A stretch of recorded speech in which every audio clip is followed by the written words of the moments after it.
ನಮಸ್ತೆ. ನನ್ನ ಹೆಸರು ಪ್ರಕಾಶ್ ನಾಯ್ಕ ಅಂತೇಳಿ, ಮಾಜಿ ಗ್ರಾಮ ಪಂಚಾಯತಿ ಅಧ್ಯಕ್ಷರು, ಮುಷನಾಳ್ ಗ್ರಾಮ, ನ್ಯಾಮತಿ ತಾಲೂಕು, ದಾವಣಗೆರೆ ಜಿಲ್ಲೆ. ಮೊಟ್ಟ ಮೊದಲನೇದಾಗಿ ಶ್ರೀ ಶ್ರೀ ಸೇವಾಲಾಲ್ ಮಹಾರಾಜ್ ಮರಿಯಮ್ಮ ಯಾಡಿಗ್ ನನ್ನ ತಂದೆ ತಾಯಿಯ ಆಶೀರ್ವಾದ ಪಡೆದು ನನಗೆ ಈಗ ನೂತನವಾಗಿ ಅಧ್ಯಕ್ಷರಾಗಿ ಆಯ್ಕೆಯಾಗಿದ್ದೀನಿ. ಮೊಟ್ಟ ಮೊದಲನೇದಾಗಿ ನನಗೆ ಅಧ್ಯಕ್ಷರು ಮಾಡಿದಂಥ ಈ ನನ್ನ ಸಮಾಜದ ಸಲಹಾ ಸಮಿತಿ ಮುಖಂಡರು ಹಾಗೂ ಸಲಹಾ ಸಮಿತಿಯ ಪದಾಧಿಕಾರಿಗಳು ಮತ್ತು ನನ್ನ ಈ ಬಣಜಾರ ಸಮಾಜದ ಎಲ್ಲ ಮುಖಂಡರು ಹಾಗೂ ನಮ್ಮ ಸಂಘದ ಎಲ್ಲ ಅಧ್ಯಕ್ಷರು, ಉಪಾಧ್ಯಕ್ಷರು, ಗೌರವಾಧ್ಯಕ್ಷರು, ಪದಾಧಿಕಾರಿಗಳು ಮೊಟ್ಟ ಮೊದಲು ಅವರಿಗೆ ಧನ್ಯವಾದ ಹೇಳುತ್ತಾ, ಈಗ ನನಗೆ ಅಧ್ಯಕ್ಷರು ಮಾಡಿದಂಥ ಎಲ್ಲ ನಮ್ಮ ಸಮಾಜದವರಿಗೆ ಮೊಟ್ಟ ಮೊದಲಾಗಿ ಅವರಿಗೆ ಧನ್ಯವಾದವನ್ನು ತಿಳಿಸುತ್ತೇನೆ. ತಾವು ಅಧ್ಯಕ್ಷಗಳು ಕೂಡ ಆಯ್ಕೆಯಾಗಿದ್ದೀರಿ ಸರ್. ನನ್ನ ABC ನ್ಯೂಸ್ ವತಿಯಿಂದಲೂ ಕೂಡ ತಮಗೆ ಕಂಗ್ರ್ಯಾಚುಲೇಷನ್ಸ್ ಹೇಳುವಂಥದ್ದು ಕೂಡ ಮಾಡ್ತೇನೆ. ಮೊಟ್ಟ ಮೊದಲನೇದಾಗಿ ತಾವುಗಳು ಅಧ್ಯಕ್ಷರಾಗಿ ಪದಗ್ರಹಣವನ್ನು ಕೂಡ ಸ್ವೀಕಾರ ಮಾಡಿಕೊಂಡು ಈ ಸಾಮಾನ್ಯ ಸಭೆಯನ್ನು ಕೂಡ ಕರೆಯುವಂಥದ್ದಾಗಿದೆ. ತಮಗೇನು ಅಂತ ಹೇಳಿದ್ರೆ, ಈ ನ್ಯಾಮತಿ ತಾಲೂಕು ಭಾಗದಲ್ಲಿ ನಿಮ್ಮ ಸಮುದಾಯಕ್ಕೆ ಅಂದರೆ ಗಾಡುಗಳಲ್ಲಿ ರೈತಾಪಿ ವರ್ಗವನ್ನು ಕೆಲಸವನ್ನು ಮಾಡ್ತಾ ಇದ್ದಾರೆ ಸುಮಾರು ವರ್ಷಗಳಿಂದ. ಅವರಿಗೆ ಸಾಗುವಳಿ ಚೀಟಿ ಕೊಡಿಸ್ಬೇಕು ಅನ್ನೋದು ಕೂಡ ನಿಮ್ಮ ಸಮುದಾಯದವರು ಮಾಡ್ತಾ ಇದ್ರು. ಈಗ ಅಧ್ಯಕ್ಷರುಗಳಾಗಿ ತಮ್ಮ ಜವಾಬ್ದಾರಿ ಇದೆ. ಹಿರಿಯರಿಂದ ಮಾಜಿ ಅಧ್ಯಕ್ಷರು, ಹಿರಿಯರು ನಿಮ್ಮ ಸಮುದಾಯದ ಜೊತೆಗೂಡಿ ಆ ಸಾಗುವಳಿ ಚೀಟಿಯನ್ನು ಕೊಡಿಸುವಂಥದ್ದು ಯಾಕೆ ಮಾಡಬಾರದು ತಾವುಗಳು ಅಂತೇಳಿ. ಖಂಡಿತ ಈ ಮಾತು ತಾವು ಒಳ್ಳೆಯ ಪ್ರಶ್ನೆನೇ. ಯಾಕಂದರೆ ನಮ್ಮ ಸಮಾಜದವರು, ನಮ್ಮ ಬಣಜಾರ ಸಮಾಜದವರು ಮೊಟ್ಟ ಮೊದಲಾಗಿ ಅವರು ಎಲ್ಲ ಗುಡ್ಡ ಗಾಡಲ್ಲೇ ಅವರು ಜಮೀನನ್ನು ಮಾಡ್ತಾ ಇರೋದು. ಇವತ್ತವರೆಗೂ ನಮಗೆ ಕೆಲವೊಂದು 70 ವರ್ಷ 80 ವರ್ಷ ಆಯಿತು, ಆದರೂ ಸಾಗುವಳಿ ಚೀಟಿಯನ್ನು ಸಿಗ್ತಾಯಿಲ್ಲ. ಎಲ್ಲ ಅರಣ್ಯ ಪ್ರದೇಶ ಒತ್ತುವರಿಯಾಗಿ ಮಾಡ್ತಾಯಿದ್ದೀವಿ. ಅದನ್ನು ಸಹ ನಾವು ನಮ್ಮ ಸಮಾಜಕ್ಕೆ ಹೋರಾಟ ಮಾಡಿ ಎಲ್ಲರಿಗೂ ಸಾಗುವಳಿ ಸಿಗಬೇಕಂತೇಳಿ ನಮ್ಮ ಮೊಟ್ಟ ಮೊದಲನೇ ಗುರಿ. ಹಾಗೂ ಸರ್, ಒಂದು ನಿಮ್ಮ ಸಮುದಾಯಕ್ಕೆ ನ್ಯಾಮತಿ ತಾಲೂಕು ಭಾಗದಲ್ಲಿ ಅದು ಮೇನ್ ಹೆಡ್ ಕ್ವಾರ್ಟರ್ಸ್ ಏನು ನ್ಯಾಮತಿ ಪಟ್ಟಣ ಏನಿದೆ, ಅಲ್ಲಿ ಸೈಟ್ ನಿಮ್ಮ ಸಮುದಾಯಕ್ಕೆ ಸೈಟ್ ಇಲ್ಲ. ಇದು ನಿಜ. ಯಾಕಂದರೆ ಇಲ್ಲೇ ನಮ್ಮ ಸೇವಾಲಾಲ್ ಸಂತ ಮಹಾರಾಜ ಬಾಯಗಾಡು ನಮ್ಮ ತಾಲೂಕಲ್ಲೇ ಇರೋದ್ರಿಂದ ನಮಗೆ ಇಲ್ಲಿ ಅಟ್ಲೀಸ್ಟ್ ಇರೋಕ್ಕೂ ಸಹ ಒಂದು ಜಾಗನೂ ಇಲ್ಲ. ಹಾಗಾಗಿ ನಮ್ಮ ಎಲ್ಲ ಪದಾಧಿಕಾರಿಗಳು, ನಮ್ಮ ಮೇಲಾಧಿಕಾರಿಗಳೆಲ್ಲ ಸೇರಿ ನಮಗೆ ಒಂದು ಜಾಗವನ್ನು ಹುಡುಕಿ ನಮಗೆ ಒಂದು ಜಾಗ ಸಿಗಬೇಕಂದಲ್ಲಿ ತಮ್ಮಲ್ಲಿ ನಾವು ಕೇಳ್ಕೊಳ್ತಿದ್ದೀವಿ.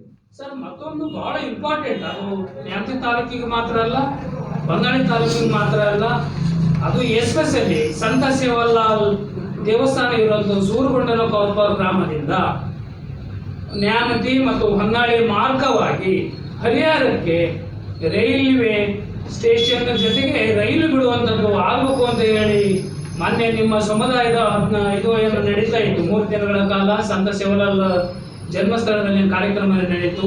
ಎಲ್ಲರೂ ನಿಮ್ಮ ಸಮುದಾಯರು ಮಾತಾಡ್ತಾ ಇದ್ರು, ಯಾಕೆ ರೈಲನ್ನು ಸೂರುಗೊಂಡನ ಕೊಪ್ಪದಿಂದ ನ್ಯಾಮತಿ ಹೊನ್ನಾಳಿ ಮಾರ್ಗವಾಗಿ ಹರಿಹರಕ್ಕೆ ಬಿಟ್ಟರೆ ನಮ್ಮ ಸಮುದಾಯ ಬಹಳ ಬಡತನ ರೇಖೆಯಲ್ಲಿ ಇರ್ತದೆ, ಆರ್ಥಿಕವಾಗಿ ಕುಗ್ಗಿ ಹೋಗಿದ್ದಾರೆ. ರೈಲನ್ನು ಬಿಟ್ಟರೆ ಈ 2 ತಾಲೂಕು ಜೊತೆಗೆ ಡೆವಲಪ್ ಆಗೋದ್ರ ಜೊತೆಗೆ ದೇವಸ್ಥಾನಕ್ಕೂ ಕೂಡ ಒಂದು ಕೊಡುಗೆ ಕೊಟ್ಟಂತಾಗುತ್ತದೆ.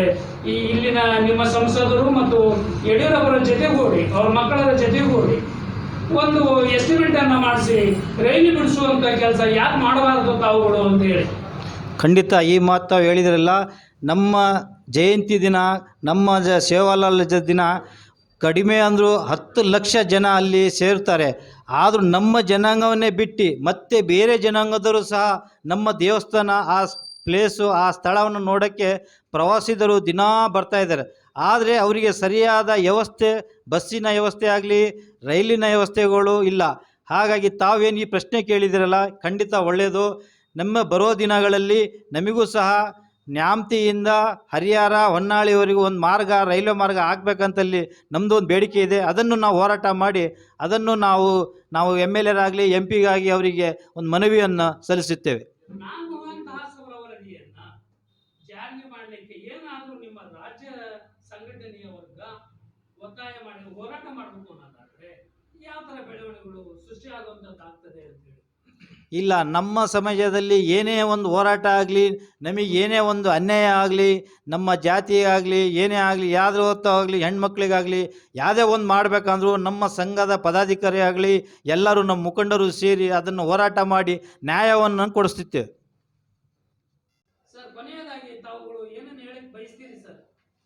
ಕೊನೆಯದಾಗಿ ನಾನು ಹಿಂದೆ ಏನು ನಮ್ಮ ಮಾಜಿ ಅಧ್ಯಕ್ಷರಾಗಲಿ, ನಮ್ಮ ಪದಾಧಿಕಾರಿ ಆಗಲಿ, ಹಾಗೂ ನಮ್ಮ ಮಾಜಿ ಜಿಲ್ಲಾ ಪಂಚಾಯತ್ ಸದಸ್ಯರಾಗಲಿ ಹೇಗೆ ನಮ್ಮ ಸಮಾಜದ ಬಗ್ಗೆ ಯಾವಾಗಲೂ ನಮ್ಮ ಸಮಾಜದ ಬಗ್ಗೆ ಸರ್ವತ್ತಿಗಾದರೂ ಅವರು ಫೋನ್ ಮಾಡಿದರೂ ಸಹ ಅದನ್ನು ಬಂದು ಬಗೆಹರಿಸ್ತಿದ್ರು. ಹಾಗೂ ಮುಂದೆ ಸಹ ನಾನು ಅಧ್ಯಕ್ಷನಾದ ಮೇಲೆ ಅವ್ರಿಗೆ ಸಲಹೆ ತೊಗೊಂಡು ಅದನ್ನು ಹೇಗೆ ಬಗೆಹರಿಸ್ಬೇಕು, ಆ ಪಂಚಾಯತಿ ಹೇಗೆ ಬಗೆಹರಿಸ್ಬೇಕಂತ ಹೇಳಿ ಎಲ್ಲರೂ ಒಟ್ಟುಗೂಡಿ ನಮ್ಮನ್ನು ಬಗೆಹರಿಸ್ತೀನಿ, ನಮ್ಮ ಸಮಾಜದ ಜೊತೆ ನಾನು ಇರ್ತೀನಂತ ಈ ಸಮಯದಲ್ಲಿ ತಮಗೆ ಹೇಳಿಪಡಿಸ್ತೇನೆ.